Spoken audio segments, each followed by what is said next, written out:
శ్రీమాత్రే నమ. జై గురు దత్తాత్రేయ నమ. ఈ వీడియోలో మనం కుంభరాశి వారికి 2026 మే నెల మాస ఫలితాలు తెలుసుకుందాం. రాశి అందే రాహుగ్రహ సంచారం ఈ కుంభరాశి వారికి చాలా పట్టుదల కలిగిస్తూ ఉంటుంది. ఏదైనా ప్రతి విషయాన్ని వారికి అనుకూలంగా మార్చుకోవాలనే ప్రయత్నం జరుగుతూ ఉంటుంది. ఏదో విధంగా ఇప్పుడు జరుగుతున్నటువంటి సొసైటీలో జరుగుతున్నటువంటి అన్యాయాలు అయితేనేవ్వండి, కొన్ని విషయాలు వీళ్ళకి నచ్చని విషయాల్లో చాలా పట్టుదలగా పోరాడడం జరుగుతూ ఉంటుంది. ఎంత కష్టపడినప్పుడు కూడా వీళ్ళు ప్రస్తుతం నడుస్తున్నటువంటి చట్టానికి, ప్రభుత్వ విధానాలకి వ్యతిరేకంగానే వీళ్ళ ప్రయత్నం సాగుతూ ఉంటుంది. దానివల్ల వీళ్ళలో ఒక విధమైన ముద్ర ప్రజల నుంచి వీళ్ళకి రావడం జరుగుతూ ఉంటుంది. వీళ్ళు ప్రజలకి ఎంత ఉపయోగం చేసినా, సొంత వారికి ఎంత ఉపయోగపడినా, అవతల వాళ్ళు వీళ్ళని ఆ విధంగా చూడకుండా ఏదో ఒక స్వార్థపరుడుగా వీడిని చిత్రీకరించి ఇబ్బంది పెట్టడం అయితే కాదు, కానీ ఆ విధంగా ప్రచారం చేస్తూ ఉంటారు. ఇతని యొక్క మంచి అంతా కనబడదు. చిన్న చెడు జరిగినా, ఇతని వల్ల చిన్న ఇబ్బంది కలిగినా అది ఎక్కువగా స్ప్రెడ్ చేస్తూ ఉంటారు. అంటే ఏదో విధంగా ఈ జాతకుల్ని అన్పాపులర్ చేయాలనే చూస్తూ ఉంటారు.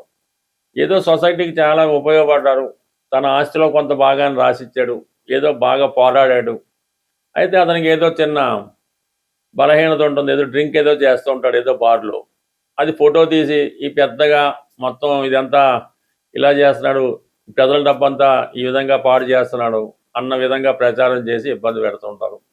బట్ ఏదైనా ఈ కుంభరాశి వారు ప్రజల దృష్టిలో పడకుండా జాగ్రత్తగా వ్యవహరించడం అన్నది మంచిది. ఇప్పుడు ఇది మరింత పబ్లిసిటీ అవుతూ ఉంటుంది అన్నమాట. మీరు తాడు పట్టుకుంటే పాము పట్టుకున్నారంటగా ఉంటుంది. బట్ జాగ్రత్తగా వ్యవహరించడం మంచిది. బట్ ఏదైనా ఇంటర్నల్గా మాత్రం మీరు ఏది చెయ్యాలో అది కంపల్సరీగా చేస్తారు. అయితే ఇక్కడ కుటుంబ సభ్యుల నుంచే మీకు సంపూర్ణ సహకారం లభించదు. పెద్ద కుటుంబం అయి ఉంటుంది.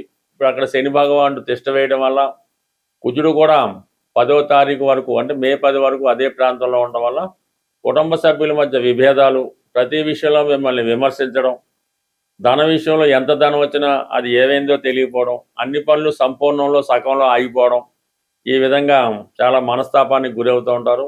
కుటుంబ సభ్యులు వ్యతిరేకత మిమ్మల్ని ఇబ్బంది పెడుతూ ఉంటుంది. మీరు చెప్పిన విషయాన్ని చాలా టేక్ ఇట్ ఈజీగా తేలిగ్గా తీసుకొని వాళ్ళు పెద్దగా పట్టించుకోవడం వల్ల మీరు ఒక విధంగా ఫీల్ అవ్వడం కూడా జరుగుతూ ఉంటుంది.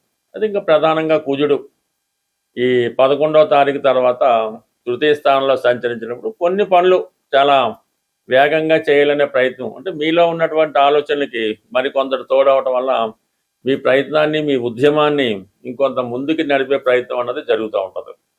ఇక అనుకూలించే గ్రహం చూసినప్పుడు మనకి 4వ స్థానంలో శుక్రగ్రహ సంచారం. ఇది శుక్రుడు స్వక్షేత్రంలో ఉండి మాలవ్య మహాపురుష యోగం అనే పంచమహాపురుష యోగం వల్ల గృహంలో సౌకర్యాలు ఏర్పడుతూ ఉంటాయి. ఏదో స్థిరాస్తి కొనాలనే ప్రయత్నం జరుగుతూ ఉంటుంది. కుటుంబంలో ఏదో ఒక సంతోష కార్యక్రమం లాంటిది, శుభకార్యం లాంటిది జరగాలనే ఆలోచన ఉంటుంది. గట్టిగానే అది అనేక అవాంతరాలు ఎదుర్కోవడం జరుగుతూ ఉంటుంది. బట్ ఈ సమయంలో మీరు ఏదైనా ఒక పుణ్యక్షేత్రాన్ని దర్శించే అవకాశం ఉంటుంది. పెద్దల పేరుతో ఉన్నటువంటి స్థిరాస్తి మీ పేరుకి మారే అవకాశం ఉంది. లేదంటే మీకు పెద్దవారి ద్వారానో, ప్రభుత్వం ద్వారానో ఏదో ఒక స్థిర నివాసం లాంటిదో, గృహం లాంటిదో ఏర్పడడం జరుగుతుంటుంది. కనీసం ఒక వాహనం అయినా ఈ సమయంలో మీకు లభించే అవకాశం ఉన్నది. తర్వాత ఇంచుమించుగా 14 మే తర్వాత శుక్రుడు కూడా పంచమ స్థానంలోకి వచ్చి అక్కడ గురుగ్రహంతో కలుస్తాడు.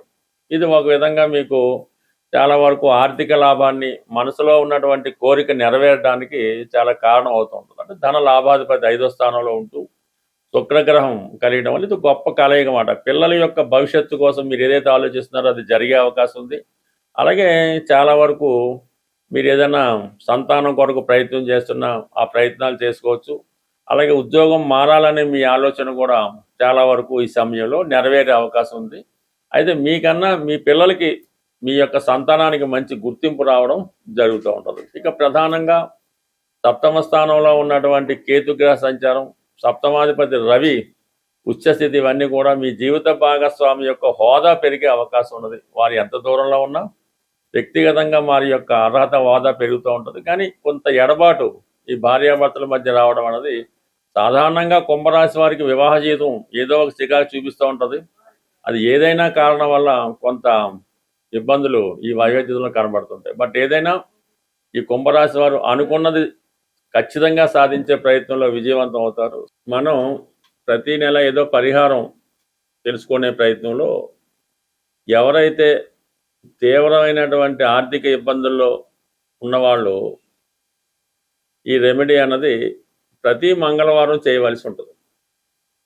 అది స్వచ్ఛమైనటువంటి గోధుమ రవ్వ, కొన్ని ప్రాంతాల్లో బొంబాయి రవ్వ అంటారు, గోధుమ నూక అంటారు. మొత్తం మీద ఈ గోధుమ రవ్వ సుమారుగా ఒక 1/4 కేజీ తీసుకోవడం, దానికి సమానంగా పంచదార తీసుకొని ఒక 100 గ్రాములో నెయ్యి కలిపి, అంటే ఈ 3 నెయ్యి, గోధుమ రవ్వ, పంచదార కలిపి పొడి పొడిగా తయారు చేసి అవి మీరు చీమలకి ఆహారంగా పెట్టవలసి ఉంటుంది.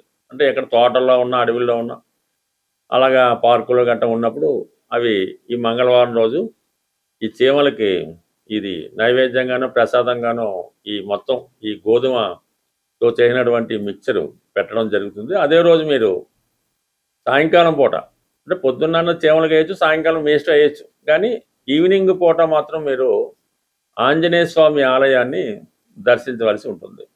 దర్శించి స్వామివారికి 6 సంఖ్య కలిగినగా 6 లడ్లు ఇవ్వచ్చు, 6 గులాబీ పువ్వులు ఇవ్వచ్చు, లేదంటే డ్రై ఫ్రూట్స్ లాంటివి ఏమైనా ఈ ఎండు ఖర్జూరం లాంటిది ఇవ్వచ్చు.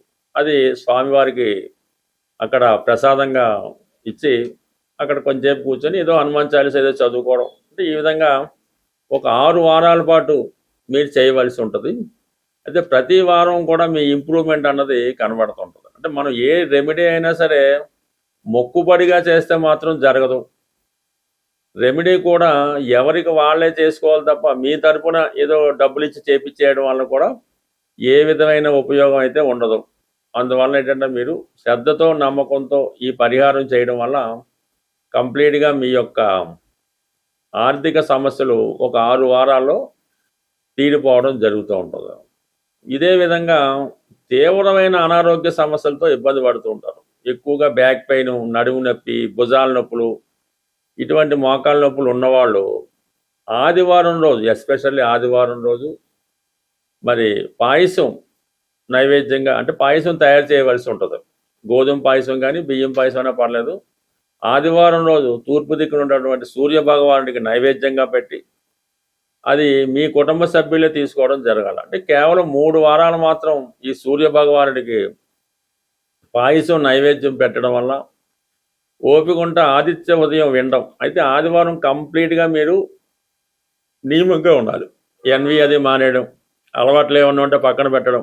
ఈవెన్ పాన్ కిల్లి నవలేవారు కూడా ఆ రోజు కిల్లి నవలడం అన్నది మానేసి కొద్దిగా పవిత్రంగా జాగ్రత్తగా ఉండడం వల్ల ఇది అనారోగ్యపరంగా ఉన్నటువంటి మీ సమస్యలకు శాశ్వత పరిష్కారం అన్నది రావడం జరుగుతూ ఉంటుంది. అలాగే ఇప్పుడు ఈ ఇంకా మీకు బెటర్గా కావాలంటే ఇప్పుడు ఈ ఆదివారం రోజు కానీ, ఈ ఇందాక చెప్పిన మంగళవారం రోజు కానీ గోవుకి గోశాల దర్శించి, అంటే గోశాలలో మీరు కొంత సేవ చేయవలసి ఉంటుందన్నమాట.